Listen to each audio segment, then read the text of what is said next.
حي على الفلاح.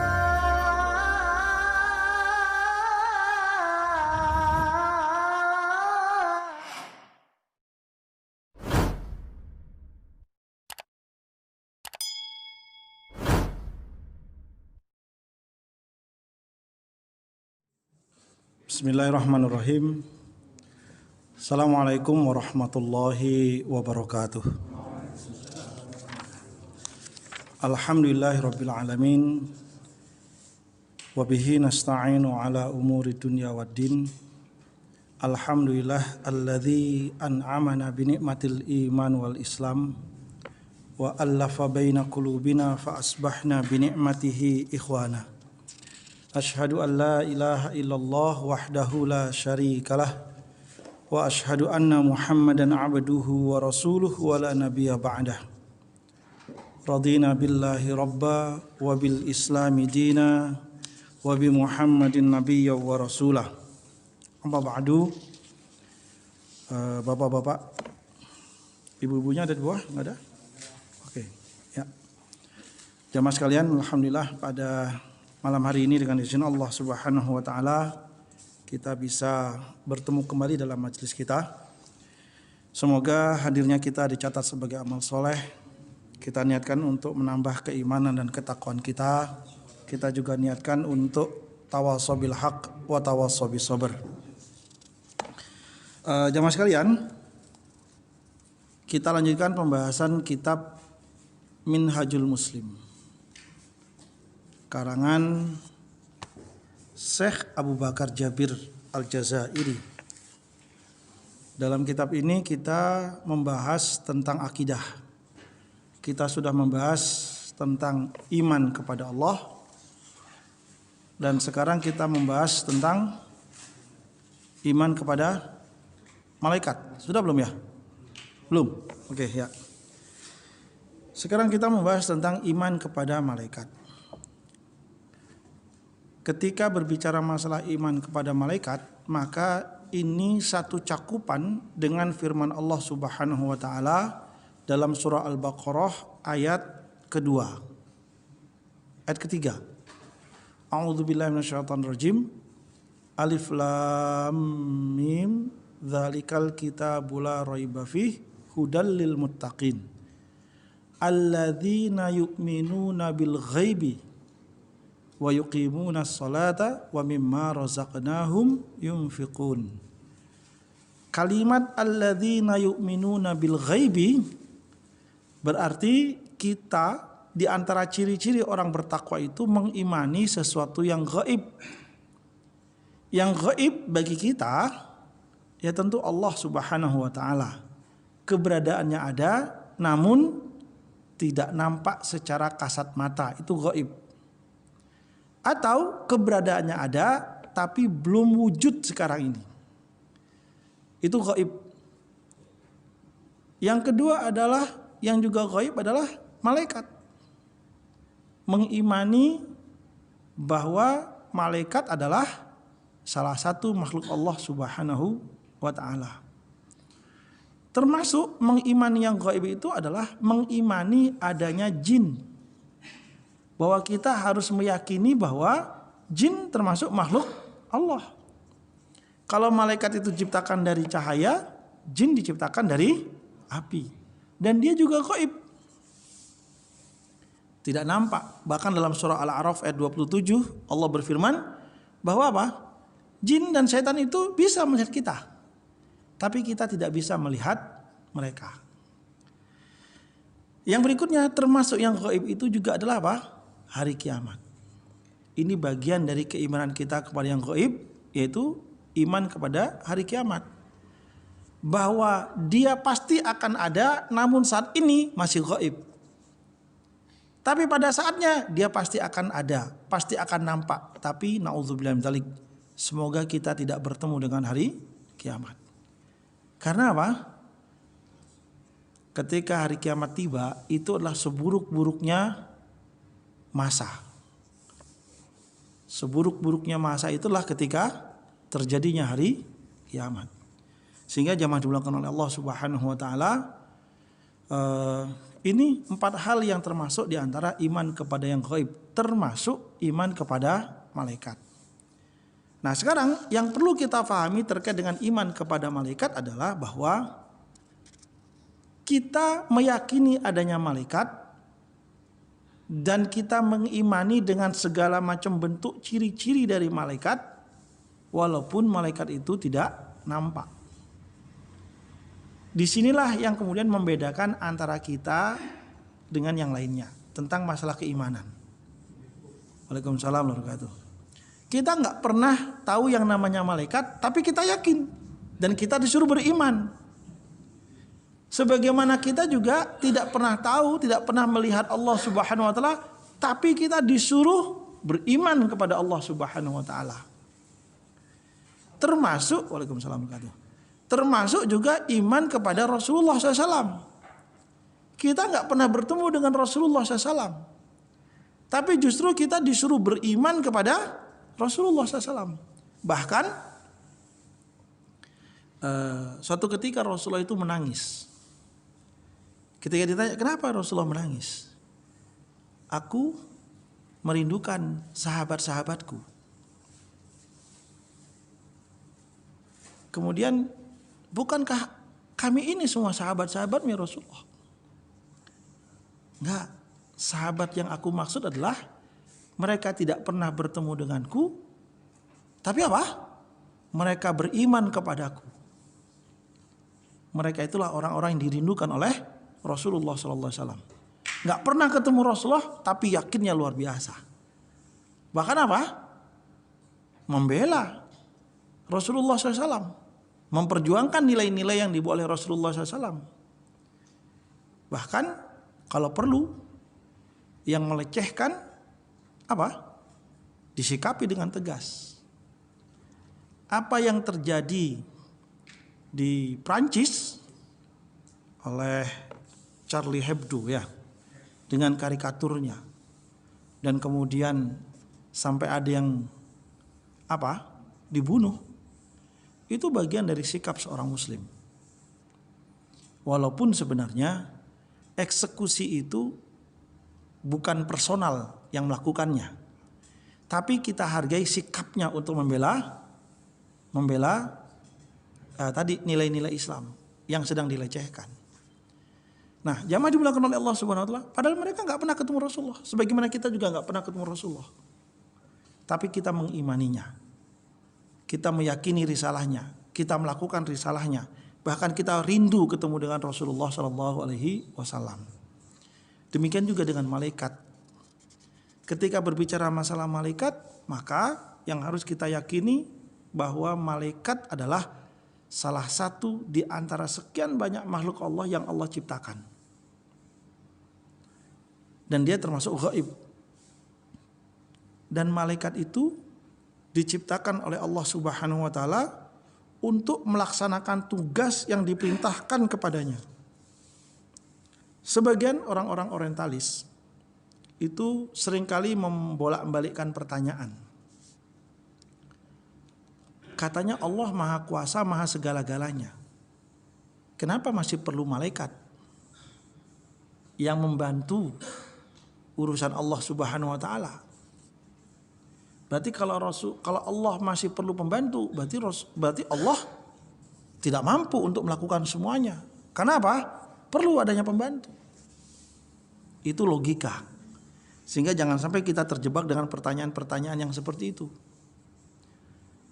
Ya kalau kita jawab, misalnya ketika seseorang, mohon maaf, saya biasa memproduksi susu kedelai dan tahu. Ketika saya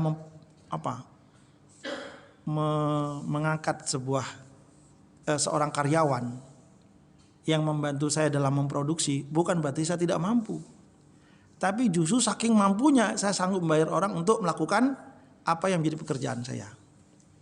Gitu logikanya. Allah pun demikian.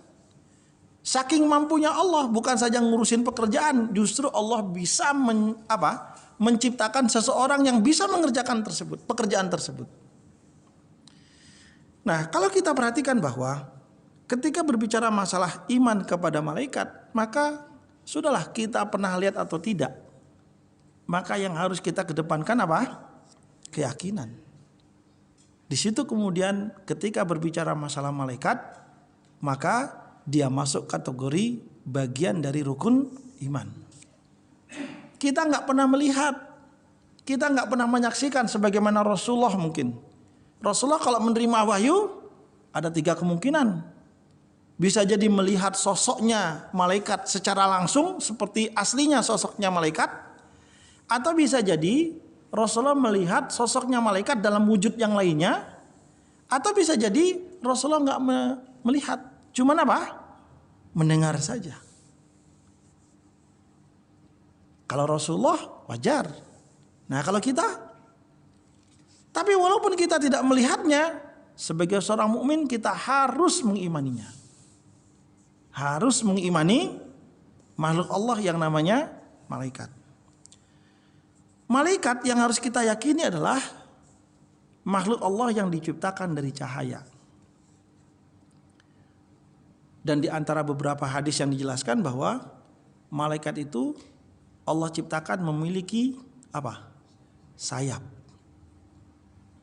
Kita kebayang gimana ya sosok kalau kita bayangkan seperti manusia tapi punya sayap. Gak usah sejauh itu kita mikir. Karena ini masalah gaib. Yang penting apa? Bahwa malaikat Allah ciptakan apa? Dari cahaya dan Allah berikan sayap. Waalaikumsalam warahmatullahi wabarakatuh. Bahkan dalam sebuah hadis dijelaskan bahwa sayapnya para malaikat itu apa? Luar biasa lebarnya, besarnya. Sampai seperti itu. Yang berikutnya termasuk yang juga bagian dari iman kepada malaikat adalah bahwa kita mengimani bahwa Allah menciptakan malaikat itu kita tidak tahu hitungannya. Suka-suka Allah. Dalam sebuah hadis dijelaskan bahwa setiap malam itu ada 70.000 malaikat sholat di langit Baitul Ma'mur. Dan setelah sholat kemudian apa? Turun. Nanti setelah turun, nanti begitu lagi selanjutnya. Ada lagi malaikat sejumlah yang sama, tapi bukan mengulang yang sebelumnya. Malaikat yang berbeda. Dan begitu seterusnya. Itu hadis Rasulullah SAW. Yang berikutnya adalah ketika berbicara masalah malaikat, maka jumlahnya tidak pernah kita ketahui. Bagaimana dengan 10 malaikat yang kita ketahui nama-namanya? Yang seperti ini ada 2 kemungkinan. Sebagian berpendapat bahwa nama-nama malaikat yang ada, yang 10 itu, dari Jibril, Mikail dan seterusnya sampai kemudian Malik Ridwan, itu adalah nama-nama supervisornya malaikat. Khusus untuk apa? Khusus untuk ngurusin bidangnya masing-masing. Atau bahwa malaikat dengan satu tugas diberi nama dengan nama yang sama semuanya. Contohnya malaikat pencabut nyawa, malaikat Israel. Maka semua malaikat yang tugasnya mencabut nyawa adalah Israel. Tapi memang kita tidak bisa memastikan itu semuanya. Karena apa? Ini masalah gaib. Kecuali ada hadis, ada keterangan yang sahih yang menjelaskan tentang malaikat. Tapi terlepas dari itu semuanya, bahwa kita harus meyakini bahwa malaikat Allah ciptakan untuk melaksanakan tugas-tugas yang Allah berikan kepadanya dalam melaksanakan perjalanan kehidupan makhluk Allah yang lainnya, yaitu manusia dan yang lainnya, termasuk jin, termasuk makhluk Allah yang lainnya. Karena kita tidak tahu, bisa jadi di bumi ini ada kehidupan. Kita juga tidak bisa menafikan bahwa bisa jadi di belahan planet tata surya yang lainnya juga ada kehidupan seperti di bumi. Logikanya begini. Ketika Rasulullah SAW diajak untuk melihat surga dan neraka. Ditunjukkan bagaimana surga, bagaimana neraka, bagaimana siksaannya. Logikanya berarti saat itu sudah ada yang disiksa. Saat itu sudah ada yang masuk ke dalam surga. Siapa? Orang di sini belum kiamat. Untuk di dunia mungkin tidak. Untuk di planet bumi mungkin belum. Tapi kita nggak tahu. Saya pernah ngikutin artikel tentang flat earth, bumi datar. Itu ketika mengawali tentang penjelasan tata surya, itu bertolak belakang dengan pemahaman yang ada sekarang. Tapi terlepas dari pemahaman yang berbeda, apakah bumi itu bulat atau bumi itu datar, maka dijelaskan bahwa tata surya itu matahari itu ada planetnya. Tapi gabungan dari beberapa tata surya yang juga punya planet itu bergabung dalam yang namanya Bima Sakti. Bima Sakti nanti gabungan dari beberapa Bima Sakti itu nanti namanya klaster kalau nggak salah gitu. Gabungan dari sekian klaster itu nanti ada lagi namanya. Bayangkan kalau satu tata surya saja sudah seperti itu luasnya, kita bisa bayangkan bagaimana kalau gabungan dari Bima Sakti. Bagaimana kalau gabungan dari klaster, kumpulan dari beberapa Bima Sakti digabungkan, luar biasa. Sehingga sangat mungkin ada kehidupan di luar dari kehidupan di bumi ini. Dan kalau kita lihat perbandingan antara bumi, kemudian planet-planet yang lainnya, makin lama bumi itu makin kecil, apalagi dibandingkan dengan matahari. Apalagi dibandingkan dengan, Masya Allah, macam-macam lah nama-nama planet itu. Bahkan kita nggak pernah tahu apalagi nama-namanya. Sehingga kita harus meyakini bahwa ketika Allah menciptakan malaikat dengan jumlah yang tidak kita ketahui bersama, tapi Allah menyebutkan beberapa nama yang ada, yaitu 10 nama, dengan kemungkinan apakah nama-nama tersebut adalah sebagai supervisornya dari semua malaikat yang bertugas dengan masing-masing tugasnya, atau bahwa malaikat-malaikat dengan tugas yang sama itu diberikan nama yang sama semua. Wallahu alam bishawab. Yang berikutnya yang harus juga kita yakini tentang iman kepada malaikat adalah bahwa ketika kita mengimani yang namanya malaikat, terutama ketika tugas-tugas yang dilaksanakannya terkait dengan risalah Islam, maka yakinlah bahwa malaikat ini adalah makhluk Allah yang tidak pernah berbuat maksiat, malaikat Allah yang paling taat, dan malaikat adalah makhluk Allah yang tidak pernah berbuat maksiat, paling dekat dan paling taat.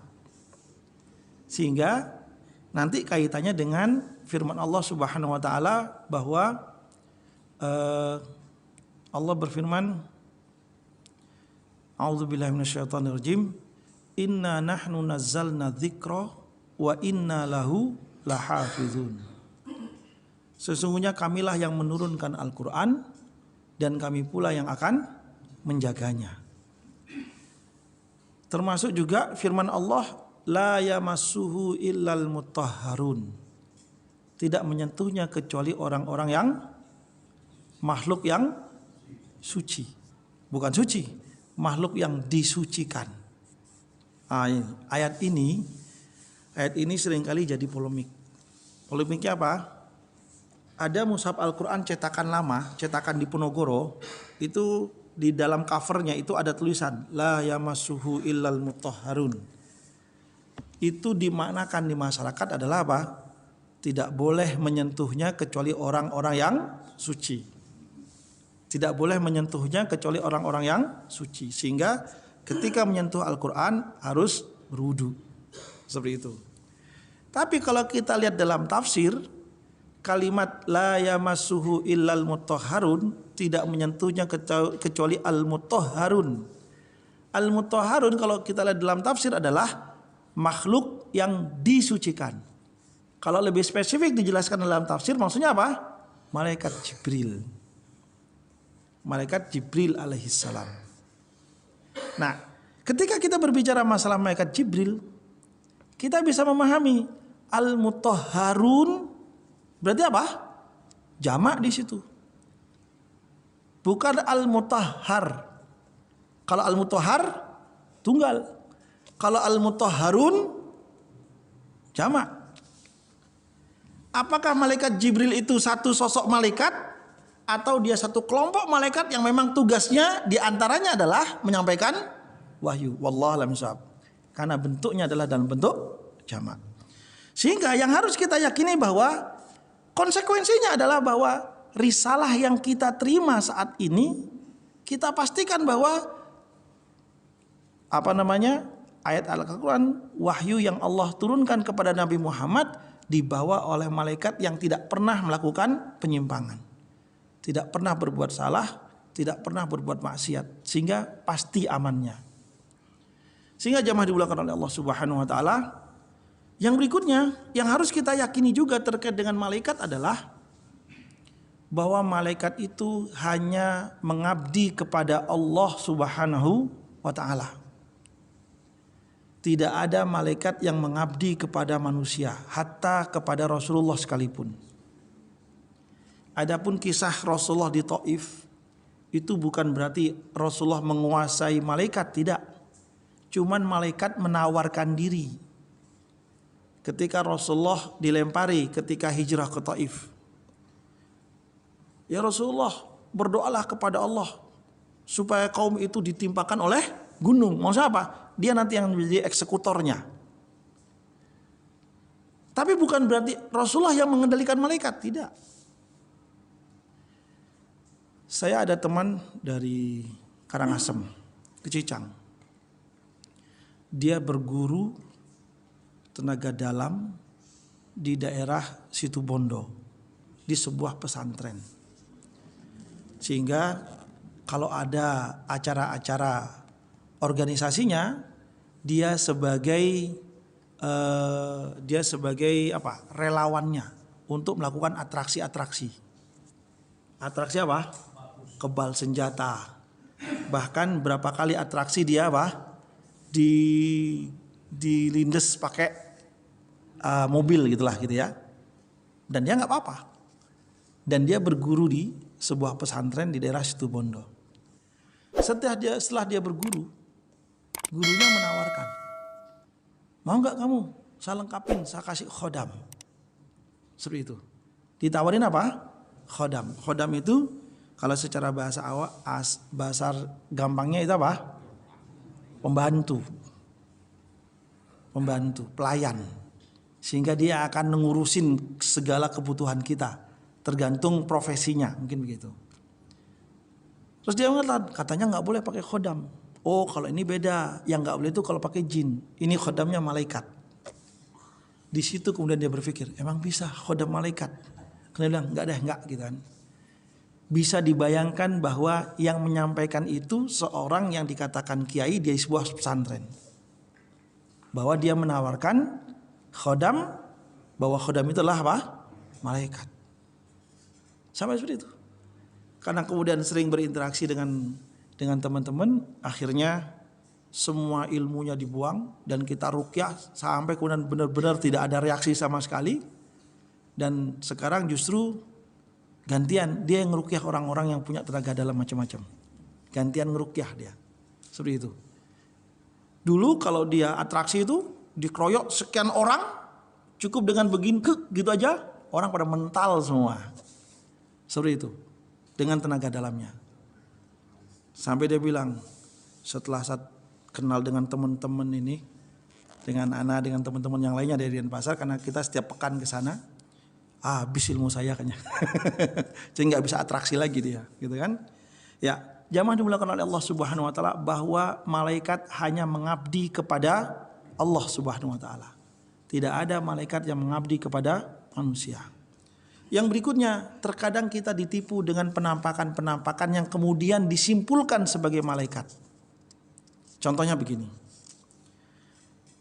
Ini cerita ibu saya, bahwa di kampung itu ada rumah seseorang, tetangga, yang setiap jam 3 malam itu ada suara orang pakai air di padasan. Dulu pakai gentong, pakai apa itu kan? Padasan, dia berwudu. Sehingga yang punya rumah, kemudian apa? Nengok. Ternyata pas ditengok ada orang berwudu. Siapa gitu kan? Ternyata yang berwudu itu apa? Orang pakai jubah putih-putih, pakai sorban. Dan kemudian apa? Kalau dulu terasnya itu kan memanjang. Jadinya rumah orang dulu itu pintunya tuh di dalam, terasnya nggak pakai pintu, terbuka begitu. Nah, sholatnya tuh di balai-balai tempat dia biasa ya duduk-duduk lah, sholat di situ. Dan itu setiap malam. Akhirnya apa? Kemudian ketika dia nanya kepada seorang, oh rumah kamu didatangin sama malaikat. Apakah itu malaikat? Wallahualam bishawab. Kita nggak bisa memastikan seperti itu. Bisa jadi itu jin, karena itu termasuk juga makhluk Allah yang juga gaib. Dan bisa jadi itu sebagai bentuk kamuflasenya jin untuk tipu daya kepada kita. Awalnya dalam bentuk sorban, nanti dalam bentuk kita dibuat mimpi atau ditinggalkan sesuatu, kemudian kita meyakini dan macam-macam. Kisah ada ibu-ibu di Malang itu awalnya juga sama, sering didatangi sama bahasanya Pangeran Diponegoro, karena pakai sorban-sorban begitu kan. Lama kelamaan nyampaikan sesuatu, nyampaikan amalan, kemudian bilang orang itu sakit kasih ini aja, ternyata sembuh. Lama kelamaan justru apa? Jadi orang pintar. Dan bahasa kita jadi dukun. Berawal dari apa? Tadi penampilan dari sosok yang mirip Pangeran Diponegoro. Itu namanya tipu daya jin. Apakah itu malaikat? Kita nggak bisa mengatakan itu. Karena apa? Malaikat itu hanya mengabdi kepada Allah Subhanahu wa taala, tidak kepada manusia. Ya. Oke. Iman kepada malaikat selesai.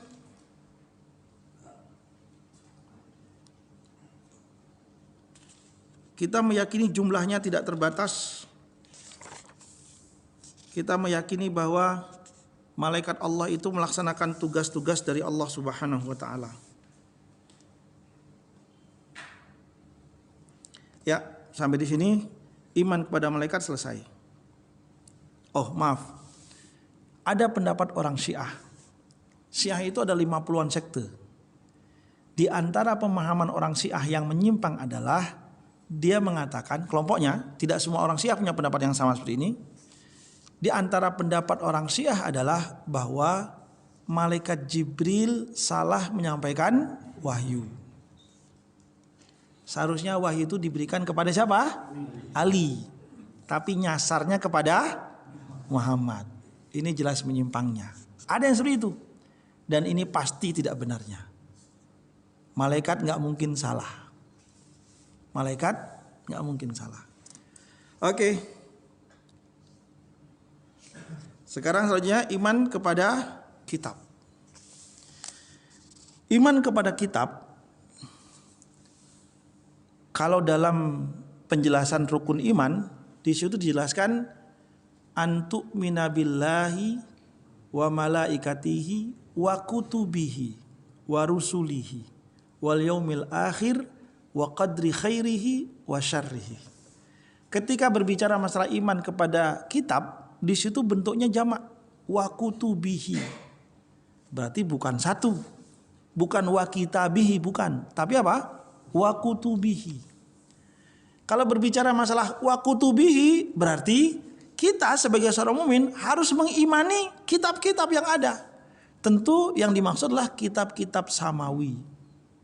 Tapi kan kita orang muslim, kitabnya Al-Quran. Ya, kitab yang kita jadikan pedoman hidup kita Al-Quran. Tapi secara keimanan kita harus mengimani bahwa ada kitab-kitab lain selain kitab Al-Quran. Di situ bentuk keyakinan kita, bagian dari rukun iman. Iman kepada kitab-kitab Allah. Bahwa kita harus meyakini ada kitab samawi yang Allah turunkan kepada beberapa rasul. Yang kita kenal ada kitab Al-Quran kepada Nabi Muhammad SAW, ada kitab Injil kepada Nabi Isa alaihissalam, ada kitab Taurat kepada Nabi Musa alaihissalam, ada kitab Zabur kepada Nabi Daud alaihissalam. Selain dengan kitab-kitab yang ada juga yang namanya suhuf. Suhuf itu firman-firman Allah yang tertulis dalam lembaran-lembaran, tapi tidak dalam bentuk, tidak dibukukan. Lembaran-lembaran yang berisi firman Allah Subhanahu wa taala. Nah, jamaah dimulakan oleh Allah Subhanahu wa taala, kalau kitab samawi yang ada 4 itu, kalau sekarang mungkin yang tersisa tinggal 3. Al-Qur'an, Injil dan juga Taurat. Kita meyakini bahwa ada kitab Al-Qur'an, ada kitab Injil dan ada kitab Taurat. Tapi keimanan kita sebatas bahwa kitab itu pernah ada. Kitab itu pernah ada. Namun yang menjadi pedoman hidup kita adalah kitab Al-Qur'an sebagai pengikutnya umat Nabi Muhammad SAW. Terus bagaimana dengan kitab Injil? Bagaimana dengan kitab Taurat? Adapun kitab Injil dan kitab Taurat itu, karena pertama kita sebagai umatnya Nabi Muhammad yang kita ikuti Al-Quran. Adapun kitab Taurat dan kitab Injil kita tidak jadikan sebagai pedoman hidup. Yang berikutnya karena sudah mengalami banyak perubahan. Ada yang namanya Injil Barnabas. Injil Barnabas itu diantara salah satu versi Injil yang kuno. Tidak asli banget, tapi mendekati aslian dibandingkan yang sekarang. Injil Barnabas itu yang tersisa ada 2. Satu ada di Turki, satu lagi ada di Belanda kalau nggak salah. Itu Injil Barnabas. Selain Injil Barnabas ada juga Injilnya ada nama Injil tertentu namanya saya lupa. Itu adanya di Yerusalem. Itu Injil tertua. Dan Injil inilah yang menjadikan beberapa pendeta-pendeta yang melakukan diklat di Yerusalem itu ketika dia berkunjung ke tempat-tempat bersejarah, dia mendapati Injil yang lama, kemudian dia buka, dia tahu isinya, kemudian di situ dia berpikir bahwa ternyata ini berbeda dengan yang ada aslinya. Termasuk kalau nggak salah temannya Yahya Waloni, orang Sumatera Barat. Dia masuk Islam gara-gara dia tahu ada kitab Injil versi yang ada di Palestina sana. Sehingga kalau ingin menjadi pendeta yang diakui secara internasional, pelantikannya di Yerusalem sana. Nah, di situ dia mendapatkan ada Injil versi yang paling lama. Ketika ditanya oleh orang setempat bahwa begini, ini artinya begini, kemudian justru dia bertanya, kenapa berbeda dengan perjanjian lama dan perjanjian baru. Dalam sebuah hadis Rasulullah pernah menyampaikan begini, kalaulah Nabi Musa alaihissalam hidup di masaku, dia pasti mengikuti risalahku. Walaupun dia Nabi Musa sekalipun. Kalau Nabi Musa hidup di masaku, dia pasti mengikuti risalahku. Maksudnya apa? Dengan turunnya Al-Quran, maka otomatis risalah-risalah kenabian dari nabi-nabi sebelum Nabi Muhammad semuanya melebur kepada risalah yang dibawa Nabi Muhammad SAW. Sehingga ya satu sisi karena kesombongan mereka tidak mau menerima Al-Quranul Karim. Nah sekarang kalau berbicara masalah kitab, bahwa ada kitab Injil, ada kitab Taurat yang sudah mengalami banyak perubahan. Kalau kitab Taurat ada namanya, kitabnya apa namanya? Bahasanya orang Israel ada istilahnya. Itu dianggapnya sebagai kitab Taurat mereka, tetapi bercampur dengan faham Zionis. Ya, ketika berbicara masalah kitab-kitab yang ada, okelah kitab Taurat, kitab Injil kita selesaikan sudah, nggak usah kita bahas. Yang penting kita mengimani bahwa memang ada kitab Injil, ada kitab Taurat. Namun kitab Injil dan Taurat yang ada sekarang itu tidak seperti kitab yang aslinya. Tapi berbeda dengan Al-Quranul Karim. Apa konsekuensi iman kepada kitab? Maka yang pertama adalah kita harus meyakini bahwa Al-Quran itu adalah full semuanya firman Allah Subhanahu wa taala. Firman Allah Subhanahu wa taala. Kalau berbicara masalah jumlah, ada berapa juz? 30 juz. Berapa surah? 114 surah. Berapa ayat?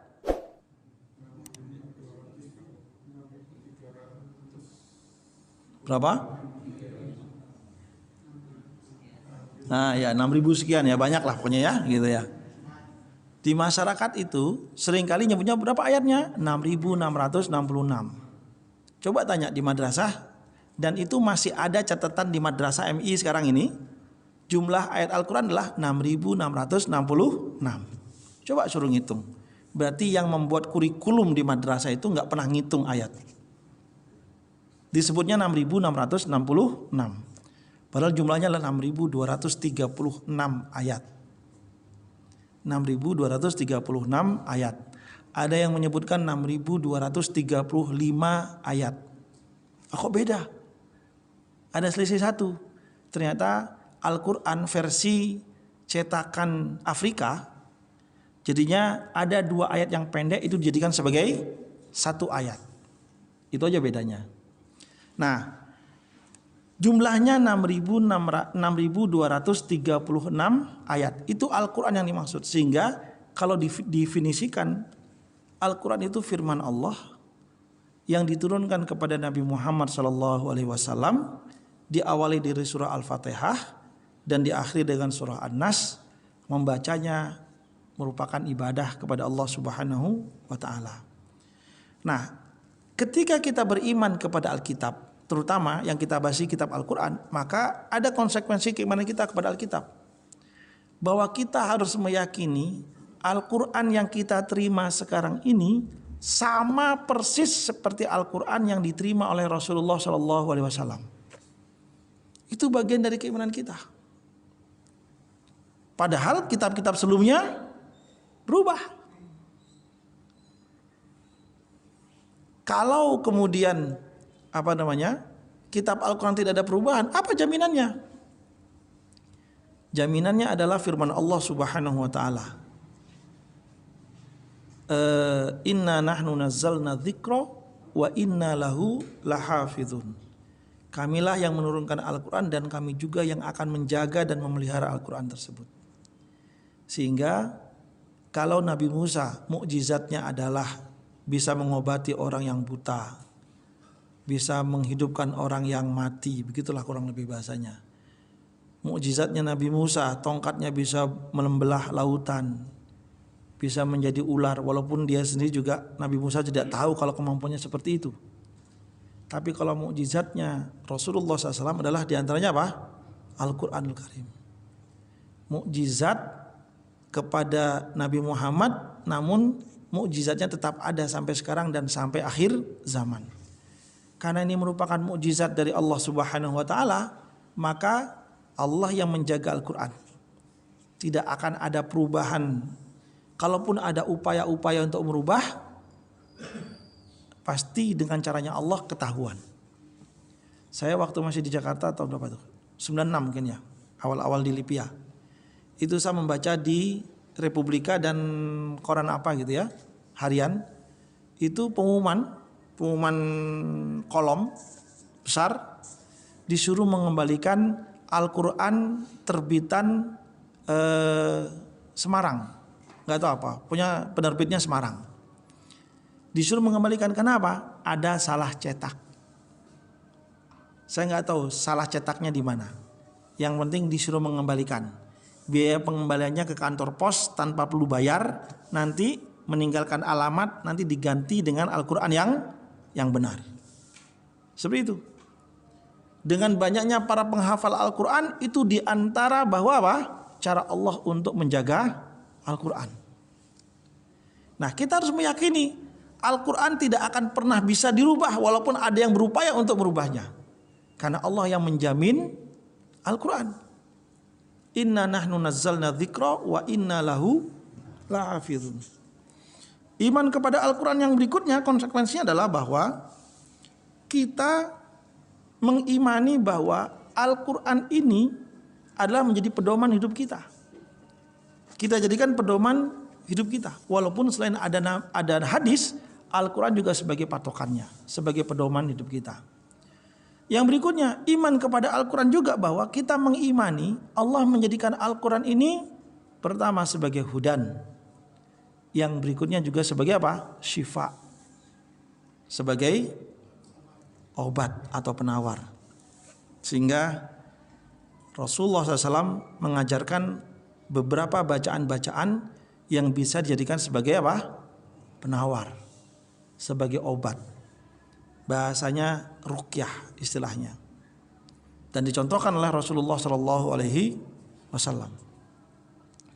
Yang berikutnya, iman kepada Al-Quran, konsekuensi berikutnya adalah bahwa ketika Rasulullah SAW meninggal dunia, maka berakhirlah risalah. Karena wahyu itu hanya diberikan kepada Nabi dan Al-Quran itu diberikan kepada Nabi Muhammad. Maka setelah Nabi Muhammad SAW meninggal dunia, maka apa? Berakhirlah wahyu. Berakhirlah wahyu. Sehingga Al-Quran yang benar adalah apa? Yang 6.236 ayat. Tapi ternyata sebagian dari kalangan Syiah meyakini ada tambahan wahyu setelah Rasulullah meninggal dunia, yaitu wahyu yang diterima oleh Ali bin Abi Thalib dan juga Fatimah menurut mereka. Kalau Mirza Ghulam Ahmad lain lagi, karena diyakini bahwa Mirza Ghulam Ahmad adalah sebagai seorang nabi dan juga dia menerima wahyu, sehingga kumpulan wahyu-wahyu yang diterima oleh Mirza Ghulam Ahmad itu jadi kitab pendamping dari Al-Quran. Namanya Az-Dzikra. Jadi ada Al-Quran dan juga ada Az-Dzikra. Az-Dzikra itu diyakini sebagai wahyu Allah yang diturunkan kepada siapa? Mirza Ghulam Ahmad. Sehingga dari sini kita harus meyakini bahwa ketika Rasulullah sudah meninggal dunia, otomatis tidak ada lagi wahyu yang turun kepada siapa saja. Dan karena Rasulullah pernah menyampaikan bahwa ana khatamun nabiyyin wa laisa nabiyya ba'di, saya adalah nabi terakhir penutup dan tidak ada nabi setelahku, maka otomatis tidak ada lagi wahyu yang diterima oleh siapapun setelah Rasulullah SAW meninggal dunia. Karena tidak ada nabi lagi, tidak ada rasul lagi, otomatis tidak ada wahyu lagi. Yang berikutnya yang perlu kita pahami bahwa Al-Quran yang Allah turunkan kepada kita tidak langsung blek gitu, satu kitab utuh ini tidak. Bahwa Al-Quran turun kepada Nabi Muhammad SAW itu dengan cara bertahap. Bertahapnya bagaimana? Disesuaikan dengan apa? Perjalanan hidup Rasulullah SAW dan umatnya. Sehingga ayat itu turun sesuai dengan apa? Peristiwa-peristiwa yang terjadi. Dan peristiwa-peristiwa yang terjadi itu semua sudah tercatat di Lauhil Mahfuz. Sehingga Al-Quran yang diterima oleh Rasulullah itu sudah disiapkan di Lauhil Mahfuz. Kalau di bulan Ramadan ada tanggal merah, tanggal 17 Ramadan, itu apa? Nuzulul Quran. Itu apa? Turunnya Al-Quran. Orang seakan-akan memahami plek turun Al-Quran begini. Tanggal 17 Ramadan itu adalah turunnya Al-Quran. Allah menetapkan Al-Quran di Lauhil Mahfuz. Kemudian apa? Turunnya secara bertahap sesuai dengan kebutuhan perjalanan dakwah Rasulullah, disampaikan oleh malaikat Jibril. Bertahap selama 22 tahun lebih. Dan Al-Quran turunnya itu tidak urut dari surah Al-Fatihah. Al-Fatihah, Al-Baqarah, enggak. Justru turunnya lompat-lompat. Justru ayat yang pertama kali turun adalah surah Al-Alaq. Dan ayat yang terakhir turun apa? Al-Maidah ayat 3. Tapi kalau kita lihat dalam ulumul tafsir, ulumul Quran, kalau berbicara masalah ayat yang terakhir turun, ada Al-Maidah ayat 3. Itu ayat terkait dengan masalah akidah. Tapi ternyata setelah Rasulullah pulang dari haji, Rasulullah masih menerima ayat yang terakhir. Yang paling terakhir itu apa? Surah Al-Baqarah yang paling panjang ayatnya, 282. Sebenarnya ayat yang paling terakhir turun adalah Al-Baqarah 282. Sehingga Al-Quran itu lompat-lompat. Terus kenapa kok bisa berurutan seperti ini? Rasulullah SAW ketika turun wahyu, kemudian saat itu Rasulullah mengatakan, tulis Al-Quran dan jangan tulis apa selain Al-Quran. Saat itu tidak boleh menulis selain menulis Al-Quran, supaya tidak tercampur antara Al-Quran dengan hadis Rasulullah SAW. Dan ada beberapa sahabat-sahabat Rasulullah yang khusus ditunjuk untuk menulis Al-Quran. Dan disitulah kemudian Rasulullah bilang, ketika turun wahyu, Rasulullah bilang, letakkan ayat yang turun ini setelah ayat ini. Nanti turun wahyu lagi, letakkan ayat ini setelah ayat ini. Terus gitu, karena dia nyisip gitu kan. Oh di sini nanti lompat lagi masuk sini, letakkan di sini lagi, terus begitu. Disesuaikan seperti yang ada di Lauhil Mahfuz, tapi turunnya dengan cara apa? Acak, sesuai dengan kebutuhan. Sehingga Rasulullah bilang apa? Letakkan ayat ini setelah ayat ini, letakkan ayat ini setelah ayat ini. Nah sehingga sampai kemudian selesai risalah Rasulullah, terkumpullah sampai 30 juz, 114 surah, 6.236 ayat. Itu Al-Quran yang harus kita yakini.